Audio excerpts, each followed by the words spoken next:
चलिए आज हम बात करते हैं वेरिएशन ऑफ जी। ठीक है, और वेरिएशन ऑफ जी का मतलब होता है कि भाई स्मॉल जी का मतलब आप जानते हैं कि एक्सेलरेशन ड्यू टू ग्रेविटी। जब एक्सेलरेशन ड्यू टू ग्रेविटी होती है तो इसकी वैल्यू अर्थ सरफेस पे आप जानते हैं 9.8 होती है।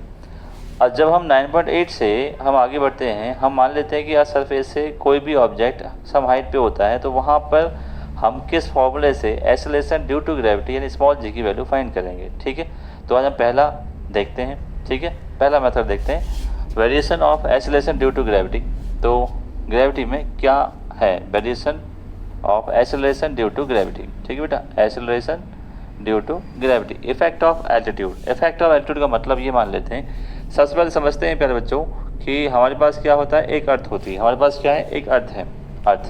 अर्थ क्या मान लेते हैं हम, अर्थ का हमारे पास क्या होगा, सेंटर होगा, जो कि होता है लॉजिकली अर्थ का सेंटर है।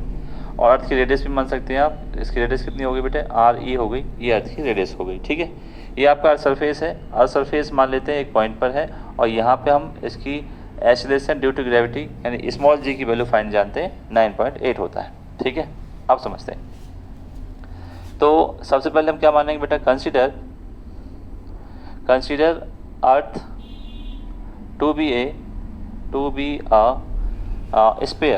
अ स्पेयर। हम सबसे पहले हम जब भी करते हैं बेटे इसको कैलकुलेशन करते हैं तो अर्थ को हम एक स्पेयर की तरह मानते हैं। ठीक है, earth to be sphere of mass, इसको एक स्पेयर मान लिया। तो कैपिटल एम को हम क्या मान लेते हैं, मास ऑफ अर्थ मान लेते हैं। मास ऑफ अर्थ ये मान लेते हैं कि भाई अर्थ में मास कितना होगा, एम होगा। अगर कैपिटल आर रेडियस की बात करें तो इसकी रेडियस भी मान लेते हैं, रेडियस ऑफ अर्थ मान लेते हैं बेटा। ठीक है, रेडियस ऑफ अर्थ। ओ क्या हो गया बेटा, सेंटर ऑफ अर्थ हो गया।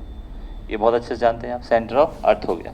ठीक है, अब हमने बात की कि आज सरफेस पे एक पॉइंट पर, ठीक है, एट ए पॉइंट ए, ये कहाँ पर है बेटा, अर्थ सरफेस पर है। अर्थ सरफेस पर लाई कर रहा है। यहाँ पे हम क्या देख रहे हैं, वैल्यू ऑफ जी। ठीक है, वैल्यू ऑफ जी क्या होती है, G equal G M upon R square. ये हमने पीछे फाइंड किया था relation between small G and G से। ठीक है, रिलेशन बिटवीन स्मॉल जी और कैपिटल जी में रिलेशन था, उससे हमने पता कर लिया था कि यहाँ पे कोई ऑब्जेक्ट रखा है तो उसमें मास m है। इसका मास कितना बेटा, कोई भी ऑब्जेक्ट रखा है इसका मास कितना m हम मान लेते हैं। ठीक है, तो यहाँ पर अर्थ की रेडियस कितनी है आपके पास, आ रही है। तो यूनिवर्सल लॉ ऑफ ग्रेविटेशन से हम फाइंड करते हैं F इक्वल दिस। ठीक है बेटे, कैसे फाइंड करते हैं इससे, तो वहीं से हमने पता किया। आप पीछे वाली वीडियो में जा करके आप देख सकते हैं relationship between G and small G यानी एक्सेलरेशन ड्यू टू ग्रेविटी और कैपिटल जी में क्या रिलेशन है, तो वहाँ से हमने फॉर्मूला पता किया। ठीक है, तो ये होता है। अब यहाँ तक बात क्लियर है। अब मान लेते हैं कि इससे सम हाइट पर, इससे एक हाइट पर एक और पॉइंट है जिसका नाम बी है, और ये बेटा क्या है, एच हाइट पर है। अर्थ सरफेस से एच हाइट पर है, और यहाँ पर लेट कर लेते हैं कि जो एक्सेलरेशन ड्यू टू ग्रेविटी वो क्या है, जी डैश है। ये लेट कर लेते हैं बेटा बी पॉइंट पर, यहाँ भी कोई ऑब्जेक्ट रखा है। ठीक है, तो अब ये अर्थ जो है इस पॉइंट पर कोई बॉडी सिचुएटेड है, तो कौन सा जो है ग्रेविटेशनल फोर्स लगा रही है, या यहाँ पर स्मॉल जी की वैल्यू कितनी होगी, ये हमें पता करना है। तो एक्चुअली में बदलाव क्या आया, एक्चुअली बदलाव ये आया, हमने जी डैश माना, जी एम मास तो ही रहेगा अर्थ में, और इस कैपिटल जी की वैल्यू भी ये रहेगी। बट चेंज क्या हुआ, डिस्टेंस। पहले यहाँ रखा था डिस्टेंस थी आर ई, अब डिस्टेंस हो गया आपका चेंज हो गया आर प्लस एच, ये आपका डिस्टेंस में बदलाव आ गया। ठीक है, ये इक्वेशन सेकंड आपकी हो जाती है।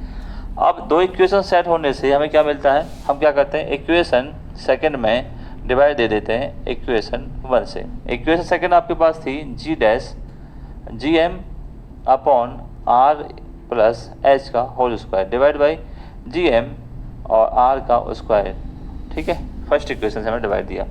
यहाँ से हमें समझ में आया कि भाई कुछ वैल्यू जो है कैंसिल हो जाती हैं, कुछ वैल्यू कैंसिल होने के बाद जी डैश और जी मिलता है, और यहाँ पे आपको आर स्क्वायर और आर प्लस एच का स्क्वायर यहाँ पर मिलता है। ठीक है बेटे, अब यहाँ से आगे क्या देखेंगे, यहाँ से आगे देखते हैं G dash upon G R square है, आर स्क्वायर यहाँ से कॉमन लेते हैं तो यहाँ पे क्या मिलेगा, 1 प्लस एच अपॉन आर आपको मिलेगा।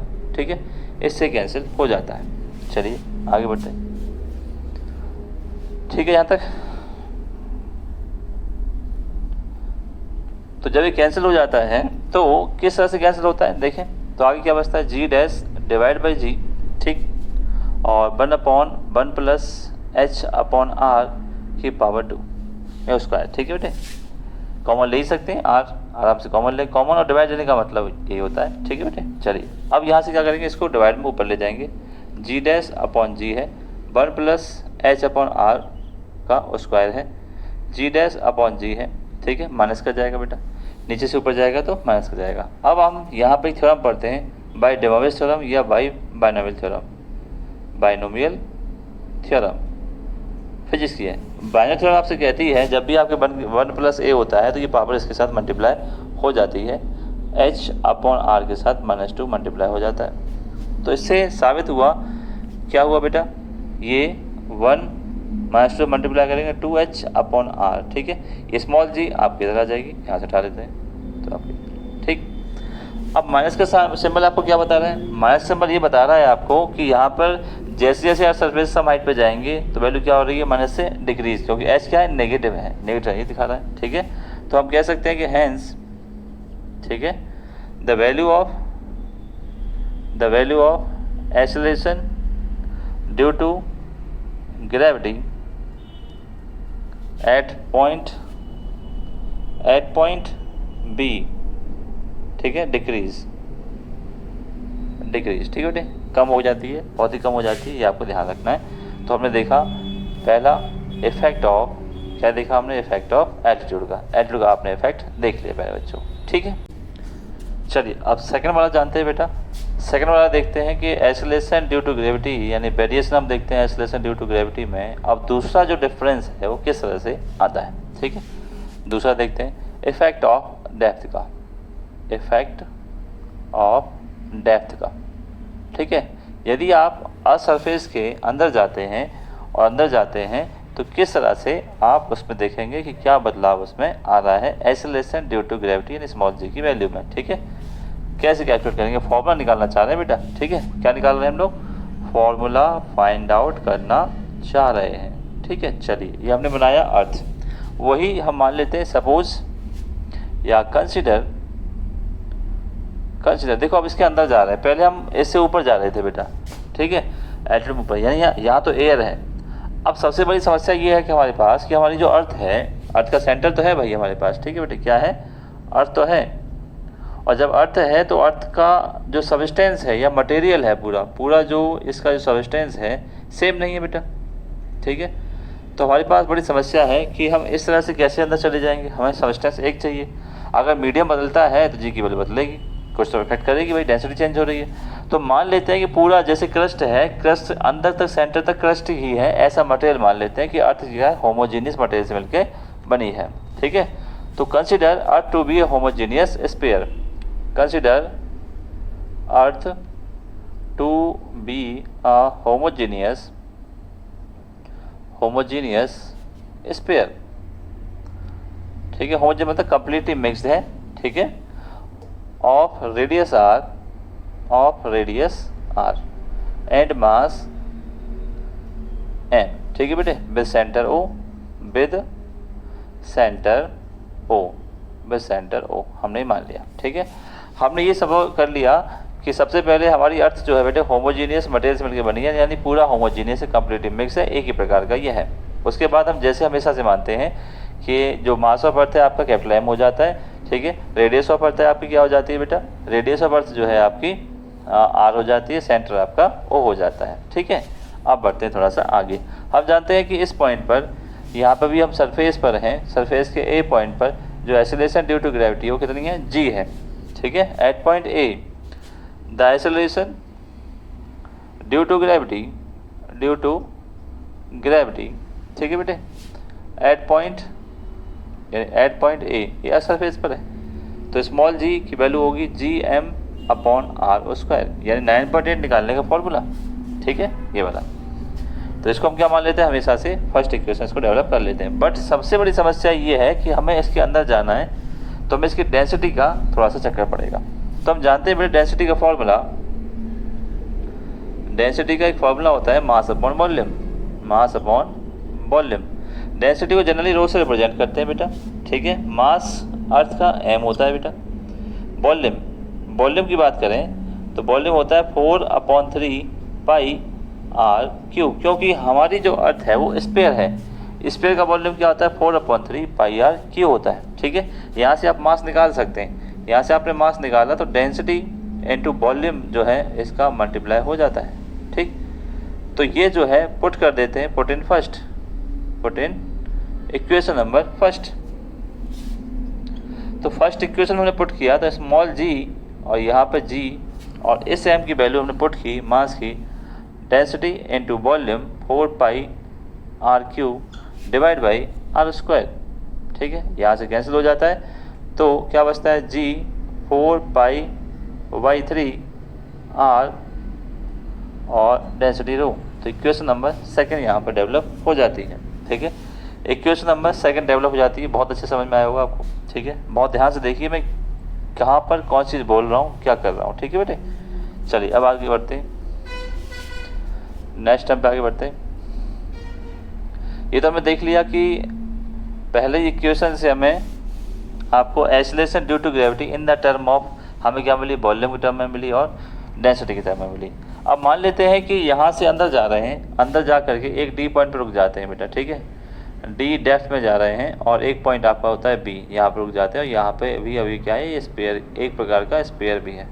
इधर से भी आते हैं तो भी डी है, इधर से भी आते हैं तो भी डी है, इधर से भी आ रहे हैं तो भी डेप्थ है, इधर से भी आ रहे हैं तो भी डेप्थ है। इस तरह से एक और न्यू स्पेयर आपका बन जाता है। ठीक है, पूरी आपकी रेडियस ऑफ अर्थ थी, पूरा बेटा कितना था, ये रेडियस ऑफ अर्थ थी यहाँ से यहाँ तक। ठीक है, और ये आपके डी है तो ये वाला पार्ट कितना बच जाएगा आपका आर माइनस के डी। ये तो आप समझ गए होंगे। ठीक है बेटे, चलिए तो एक्सीलरेशन ड्यू टू ग्रेविटी ठीक है एट पॉइंट बी, जो कि पता नहीं है हमें बी पे कितनी होगी, तो क्या मान लेते हैं इसको जी डैश, लेट कर लेते हैं बेटा। ठीक है, अब ऐसे लेट करने से क्या समझ में आया, ये समझ में आया रिलेशन से G dash equal G M upon R का स्क्वायर, यानी आर कितनी है यहाँ पे बेटा आर माइनस डी का स्क्वायर। ठीक है, स्क्वायर। अब फिर से यहाँ डेंसिटी की बात करेंगे। हम जानते हैं कि मास इक्वल क्या होता है, मास इक्वल होता है डेंसिटी इनटू वॉल्यूम होता है, वही सिमिलर मास आपके पास क्या समझ में आएगा, मास ऑफ अर्थ एम होता है, डेंसिटी आपकी रो होती है 4/3 पाई आर क्यू की value D R minus D का क्यू। इसको इक्वेशन नंबर ये थर्ड बनाई थी, थर्ड में पुट कर देंगे, पुट इन थर्ड। तो थर्ड इक्वेशन जी डैश इक्वल क्या आया जी एम। ठीक है, एम की वैल्यू पुट कर देंगे बेटा, rho 4 pi by 3 R minus D का क्यू, और नीचे क्या है बेटा आपका आर माइनस के डी का स्क्वायर है, तो इससे ये कैंसिल हो गया। तो फाइनली क्या बचा आपके पास, यहाँ पर भी जी डैश कितना बचा, capital G density 4 pi by 3 ठीक है बेटे और आर माइनस के डी, ये बचा। इक्वेशन नंबर 4 डाल दो। इक्वेशन 4 में इक्वेशन थर्ड से क्या करेंगे, डिवाइड देंगे, डायग्राम हटा देते हैं, डायग्राम की जरूरत नहीं हो। ठीक है, अब बेटा क्या कर रहे हैं, इक्वेशन 4 में इक्वेशन 4 डिवाइड बाय इक्वेशन 3। तो इक्वेशन 4 आपके पास है G dash equal capital G 4 pi by 3 और आर माइनस डी, ये आया बेटा, और स्मॉल जी थर्ड इक्वेशन है आपके पास डेंसिटी 4 पाई बाई 3 और ये हो जाता है आर। ठीक है, आपको समझ में आ रहा होगा, कुछ वैल्यू यहाँ पर कैंसिल हो जाती है, जी डैश अपॉन जी तो R minus D divide by R, तो ये जी आपको उधर चला जाता है, इसको हम जानते ही 9.8 होता है इसकी वैल्यू, आर से आर में डिवाइड दिया बेटा 1 बचा और यहाँ पर बचा डी माइनस के आर। ठीक है, तो आपने फाइनली क्या देखा, फॉर्मूला देखा कि फॉर्मूला जो है किस तरह से आया। ठीक है बेटे, यहाँ पे फॉर्मूला हो गया। अब तो ये भी नेगेटिव में आया है, तो डेप्थ आपको क्या बताने की कोशिश कर रहा है, जब भी हम डेप्थ में जाते हैं तो नेगेटिव साइन ये बता रहा है कि यहाँ पर भी क्या होता है, the value of G decrease होती है। ठीक है, क्या होती है बेटा, at D G dash decrease, क्या होता है बेटा, द वैल्यू ऑफ जी क्या हो रहा है, डिक्रीज हो रहा है। ठीक है, अब मान लेते हैं कि अगर जी डैश इक्वल रेडियस ही हो जाए पूरा, तो यहाँ पे एक बात प्रूव हो जाती है कि अगर डिस्टेंस डेप्थ रेडियस के बराबर हो जाता है तो आर अपॉन आर, तो यहाँ पे 1 माइनस 1 0, यानी ये हमें प्रूव कर दिया कि सेंटर पर आर का मतलब रेडियस मतलब सेंटर पर है, तो सेंटर पे acceleration due to gravity value क्या होती है 0 एट सेंटर। ठीक है, ये क्या होता है 0। At centre. ठीक है, तो आई होप आपको समझ में आया होगा variation of acceleration due to gravity. ठीक है बेटे, किस पर? इफेक्ट एल्टीट्यूड पर जाने पर और डेप्थ पे जाने पर। ठीक है, एक होता है एक्स रोटेशन पर, तो वो आपके सिलेबस में है नहीं, तो हम बात करेंगे नेक्स्ट टॉपिक पर नेक्स्ट वीडियो में। ठीक है, थैंक यू सो मच।